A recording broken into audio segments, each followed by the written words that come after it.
السلام علیکم دوستو، آپ نے اسکوئڈ گیم کے بارے میں تو سنا ہی ہوگا یا پھر شاید آپ نے اسکوئڈ گیم کو دیکھا بھی ہوگا، جو کہ بہت ہی زیادہ نمبر ون پر پاپولر سیریز ہے، جو کہ صرف کوئی ایک دو کنٹری میں پاپولر نہیں ہے بلکہ وہ اس ٹائم پوری دنیا میں نمبر ون پر ٹھہری ہوئی ہے۔ نمبر ون پر دنیا کے سب سے زیادہ دیکھے جانے والی اور مشہور سیریز جو ہے وہ اس ٹائم پر ہے اسکوئڈ گیم۔ لیکن اسکوئڈ گیم کے اندر جو چیزیں دکھائی گئی ہیں کہ وہ بہت ہی زیادہ خطرناک گیمز کھلاتے ہیں، اور ان گیمز کو دیکھ کر جو امیر لوگ ہوتے ہیں ان کو بہت ہی زیادہ مزہ آتا ہے اور وہ بہت ہی زیادہ خوش ہوتے ہیں اور ان کو سکون لیتا ہے۔ لیکن کیا آپ نے یہ بات سوچی کہ کیا یہ بات کبھی سچ بھی ہو سکتی ہے؟ کیا یہ سیریز ایک سچی سٹوری پر بیسڈ ہے؟ تو میں آپ کو بتاتا ہوں کہ یہ جو اسکوئڈ گیم کی سٹوری ہے یہ ایک ریئل سٹوری ہے، جو کہ ایک سچی کہانی پر بیسڈ ہے، جو کہ ایک سچا واقعہ تھا، وہ بھی کوریا کا۔ تو چلیں ویڈیو کو شروع کرتے ہیں۔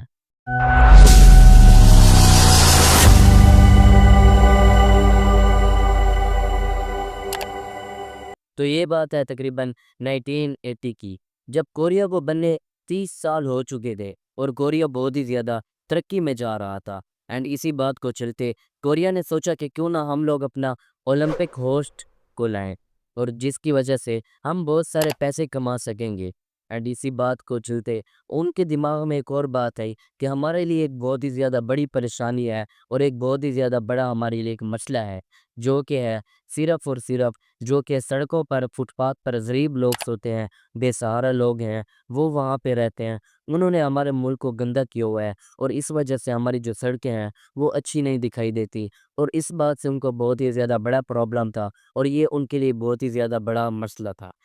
اینڈ اسی بات کے چلتے انہوں نے کوریا میں بہت سارے سوشل ویلفیئر سینٹر بنائے، جس کے اندر وہ بے سہارا لوگوں کو رکھتے تھے۔ اینڈ جیسے ہی ان لوگوں نے کہا کہ کیوں نہ ہم لوگ یہ جو فٹ پاتھ پر لوگ سوتے ہیں ہم ان کو بھی سوشل ویلفیئر سینٹر کے اندر ہی ڈال دیں، تو جیسے تیسے کر کے ان بے سہارا غریب لوگوں کو زبردستی اس سوشل ویلفیئر سینٹر کے اندر ڈالا گیا۔ اور اس کے بعد جیسے ہی ان کو اس سینٹر کے اندر ڈالا گیا تو بہت سارے لوگ تھے جو کہ وہاں پہ نہیں جانا چاہتے تھے، یعنی کہ وہ کہتے تھے کہ ہم لوگ اگر رہیں گے تو وہ صرف سڑک پر ہی رہیں گے۔ لیکن حکومت جو تھی، پولیس جو تھی، انہوں نے ان کو بہت ہی زیادہ دھکے مارے، اور جو کہ فٹ پاتھ پر جو لوگ رہتے تھے وہ بہت ہی زیادہ تھے، تو اس وجہ سے پولیس بھی ان کو قابو نہیں کر سکتی تھی۔ تو پولیس والوں نے لوکل آدمیوں کو، لوکل انسانوں کو بلایا، اینڈ اس کے بعد ان کو بھی بلا کر ان فٹ پاتھ والوں کو، ان سڑک والوں کو ادھر سے ہٹایا اور زبردستی بڑے بڑے کنٹینرز ٹرک کے اندر ان کو ڈال دیا گیا، اینڈ ان کو ڈال کر مختلف سوشل ویلفیئر سینٹرز کے اندر ڈالا گیا۔ اینڈ اسی بات کے چلتے ایک سوشل ویلفیئر سینٹر ایسا تھا جو کہ بسان کے اندر واقع تھا، اینڈ وہ جو بسان والا سوشل ویلفیئر سینٹر تھا اس کا نام تھا دا بردرز، جو کہ بہت ہی زیادہ خطرناک تھا، یعنی کہ اس کو بعد میں دوزخ کا دروازہ بھی کہا جانے لگا۔ تو جو اصل سٹوری ہے وہ یہی دا بردرز ہوم سے ہی سٹارٹ ہوئی۔ تو چلے ویڈیو کو آگے بڑھاتے ہیں۔ تو انہوں نے سوشل ویلفیئر سینٹر کے اندر ان کو تقریباً ہر ضرورت کی اشیاء فراہم کی، جیسا کہ اچھا کھانا ہو گیا اور بہت ساری چیزیں ہو گئی ضرورت کی، جیسے کپڑے ہو گئے، یعنی اس طرح اور بھی بہت ساری چیزیں ہوتی ہیں ضرورت کی جو کہ ان کو وہاں پر فراہم کی گئی۔ پہلے مہینے تو وہ بہت ہی زیادہ خوش رہے، لیکن جو اصل میں جو بات آتی ہے، جو اصل میں پکچر آتی ہے، وہ تو ایک منتھ کے بعد ہی شروع ہوئی۔ اس کے بعد جو اس سوشل ویلفیئر سینٹر کا ڈائریکٹر تھا جس کا نام تھا پارک ان گیون، وہ بہت ہی زیادہ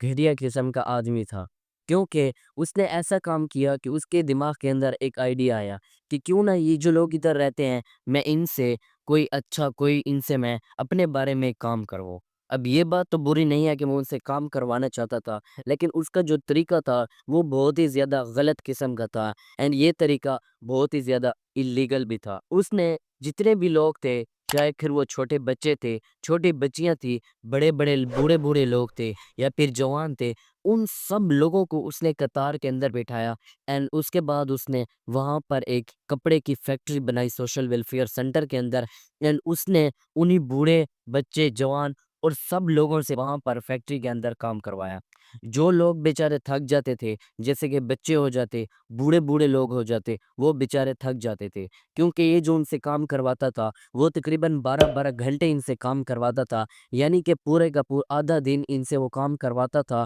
اینڈ وہ کام بھی ان سے بنا کسی پیسوں سے کرواتا تھا، ان کو نہ کوئی پیسے دیتا تھا، اور الٹا جو روٹی کی بات آتی ہے، کھانے کی بات آتی ہے، یہ ان کو کھانا بھی اتنا ہی دیتا تھا جتنا کہ وہ لوگ زندہ رہ سکے، یعنی کہ ان کو بہت ہی زیادہ کم کھانے کو ملتا، اور اوپر سے 12 12 گھنٹے کام بھی کرتے، اور بیچارے اوپر سے وہ چھوٹے بچے بھی تھے، بوڑھے لوگ بھی تھے، اینڈ اگر وہاں پر کوئی بندہ منع کر دیتا کہ ہم لوگ یہ کام نہیں کرتے، تو وہ اتنا زیادہ ظالم تھا کہ وہ سیکورٹی والوں سے کہتا کہ آپ لوگ اس کو لوہے کے ڈنڈے سے مارو، اور تب تک مارو جب تک یہ خود مان نہ جائے۔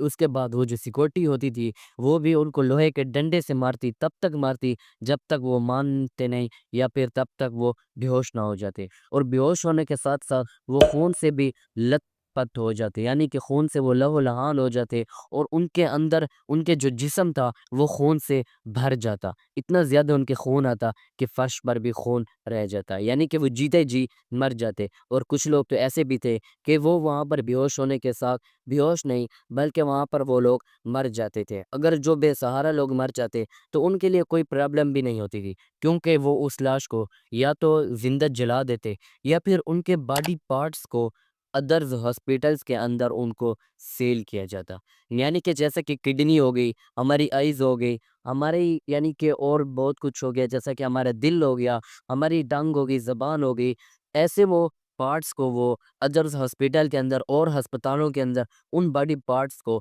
سیل کر دیتے تھے، جو کہ بہت ہی زیادہ برا کام ہے اور اللیگل بھی ہے، اور جو لوگ وہاں پر بیچارے چپ چاپ کام کرتے ان کی زندگی بھی ضلالت سے بھری ہوئی تھی، کیونکہ ان کی جو زندگی تھی وہ آپ لوگ سوچیں کہ وہ 12 12 گھنٹے کام کرتے، اوپر سے وہ چھوٹے بچے ہوتے یا پھر بوڑھے ہوتے، اور 12 12 گھنٹے کام تو کوئی نوجوان بھی نہیں کر سکتا، کیونکہ اس کو اوپر سے روٹی بھی اتنی ملے کہ جس سے وہ زندہ رہ سکے، تو آپ لوگ خود سوچیں، اور اوپر سے وہ اس جگہ پہ رہتے تھے جہاں پر بہت ہی زیادہ تنگ جگہ ہوتی، اور اس تنگ جگہ پر ان لوگوں کو رہا جاتا، اور تنگ جگہ تو ہوتی تو خیر ہے، لیکن وہاں پر تقریباً ہزاروں لوگوں کو رکھا جاتا تھا بہت ہی تنگ جگہ میں، جیسے کہ ابھی میں اس روم کے اندر بیٹھا ہوں، یہ روم بھی تقریباً اتنا بڑا نہیں ہے، تو یہ روم میں کہتا ہوں کہ اگر آپ لوگ اس روم کے 2 حصے کر لیں اینڈ تبھی ان کے لیے ایک روم بنتا، اور اسی ایک ہی روم کے اندر وہ ہزاروں لوگوں کو ڈال دیتے،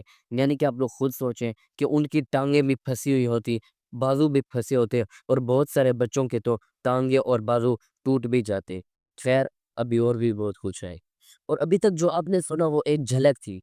ابھی اصلی ڈرامہ اصلی کہانی تو باقی ہے۔ تو اس کے بعد جو سوشل ویلفیئر سینٹر کا ڈائریکٹر تھا جس کا نام تھا پارک ان گیون، وہ بہت ہی زیادہ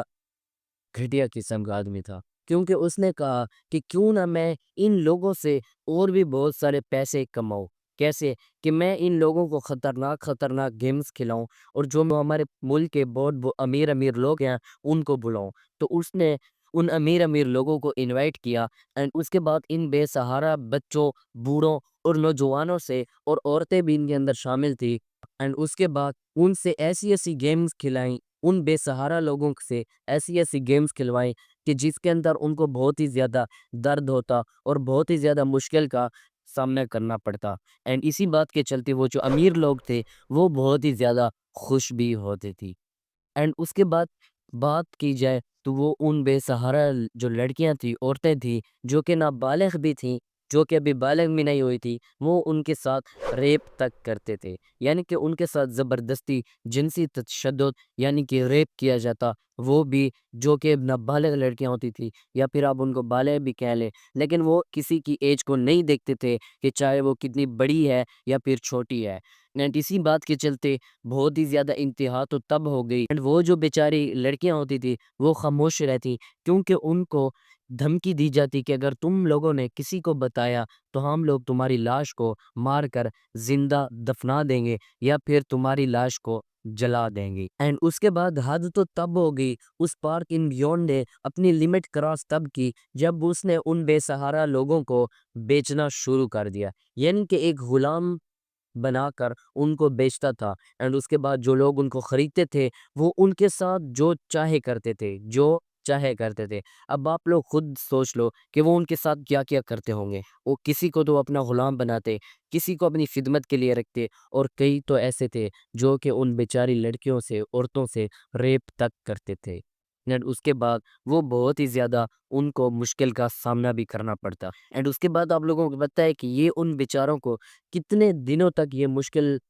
سہنی پڑی۔ تو آپ لوگوں کو میں بتاتا ہوں کہ ان بیچارے لوگوں کو تقریباً 12 سال تک اس مشکل کا سامنا کرنا پڑا۔ اینڈ اس کے بعد ان لوگوں نے تقریباً 12 سال کی گندی زندگی گزاری۔ خیر اس کے بعد کچھ مزدور تھے، جوان لڑکے تھے جو کہ وہاں سے بھاگنے میں کامیاب ہو گئی۔ اینڈ وہ جیسے ہی بھاگے تو انہوں نے جا کر پولیس کو بتا دیا۔ اینڈ اس کے بعد پولیس اور سوشل میڈیا والے اس سوشل ویلفیئر سنٹر پر آئے اور وہاں پر انہوں نے چھاپا مارا۔ اینڈ اس کے بعد اس نے پارک ان گیون کو پکڑ لیا۔ اینڈ اس کے بعد پولیس نے اپنی تفتیش شروع کی تو پتہ چلا کہ اس کے اندر تقریباً 38,000 لوگوں کو، یعنی کہ 38,000 لوگوں کو اس نے تشدد کا سامنا کیا۔ اینڈ اس کے بعد اس نے تقریباً 38,000 لوگوں کو اس نے بے رحمی کی، ان کے اوپر طرد کیا، تشدد کیا۔ اینڈ اس کے بعد تقریباً 657 لوگوں کو اس نے مار دیا، یعنی کہ ان کو قتل کر دیا۔ اینڈ اس کے بعد آپ لوگ جانتے ہیں کہ یہ کام جس نے کیا، یعنی کہ اس سوشل ویلفیئر سینٹر کا ڈائریکٹر جس کا نام تھا پارک ان گیون، اس کو کتنے دنوں کی سزا دی گئی؟ صرف اور صرف 2 سال کی۔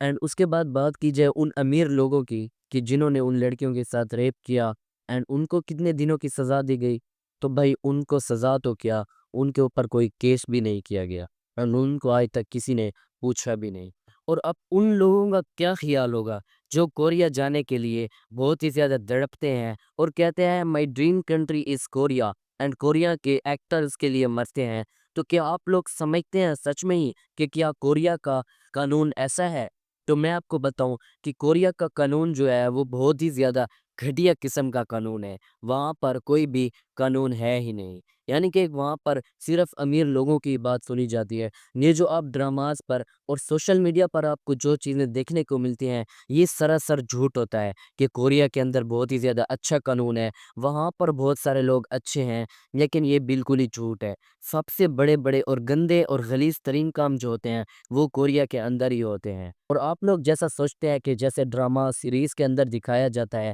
کہ کوریا بہت ہی زیادہ اچھا ملک ہے، ایسا بالکل بھی نہیں ہے۔ یہ صرف ڈراماز اور موویز میں بھی دکھائے جاتے ہیں، بلکہ کچھ سیریز تو ایسی بھی ہیں جن کے اندر کوریا کی سچائی بھی بیان کی گئی ہے، جیسے کہ اسکوئڈ گیم، یہ بھی کوریا کی ایک سچائی ہے۔ اس کے بعد جیسا کہ ونچینزو کا سانو والا ڈرامہ ہے، اس کے اندر جو امیر ہوتا ہے وہ سب کو خرید لیتا ہے، وہ بھی ایک کوریا کی سچائی ہے۔ اور جیسے کہ اور بھی بہت سارے ہیں بلڈ ہاؤنڈز، جو کہ اس کے اندر بھی کوریا کی سچائی کو بیان ہی کیا گیا ہے۔ تو اسی بات پہ میں کہتا ہوں کہ آپ لوگ اب کسی بھی کنٹری کو اپنی ڈریم کنٹری نہ بنائیں، بلکہ جس کنٹری کے اندر آپ لوگ رہتے ہیں اسی کنٹری کے اندر آپ لوگ خوش رہیں، اسی کے اندر آپ لوگ اپنا شکر کریں کہ آپ کو اللہ تعالیٰ نے اتنا مزے کا ملک دیا جہاں پر آپ پر کوئی ایسا تشدد نہیں کیا جا سکتا۔ اور اگر آپ لوگوں کو لگتا ہے کہ کے پاپ جو کہ کوریا کی انڈسٹری ہے، جو کہ بہت ہی زیادہ ان کے مزے ہیں اور ایکٹرز اور ایکٹریس، تو ان کے اوپر بھی میں نے ایک بہت ہی زیادہ مزے کی ویڈیو بنائی ہے، اینڈ اس کے اندر بھی میں نے ڈارک ریئلٹی بتائی ہے اس کے پاپ انڈسٹری کی، اور ساتھ ہی ساتھ بی ٹی ایس اور بلیک پنک اور باقی بھی کے پاپ گروپس کی۔ تو اس ویڈیو کو بھی آپ لوگ لازمی دیکھیں، اینڈ اس کے بعد آپ لوگوں کو کے پاپ انڈسٹری کا بھی پتہ چل جائے گا۔ اینڈ انشاءاللہ ملتے ہیں آپ سے ایک اگلی دھماکے دار ویڈیو میں کوریا کی سچائی کے بارے میں، جس کے اندر میں آپ کو کوریا کی فل سچائی بتاؤں گا، یعنی کہ اس کی ڈارک ریئلٹی بتاؤں گا جو کہ آپ لوگوں کی نظروں میں چھپی ہوئی ہے۔ تو انشاءاللہ تب تک کے لیے ہمیں سبسکرائب کر لیں، اینڈ ملتے ہیں آپ سے اگلی ویڈیو میں، تب تک کے لیے اللہ حافظ۔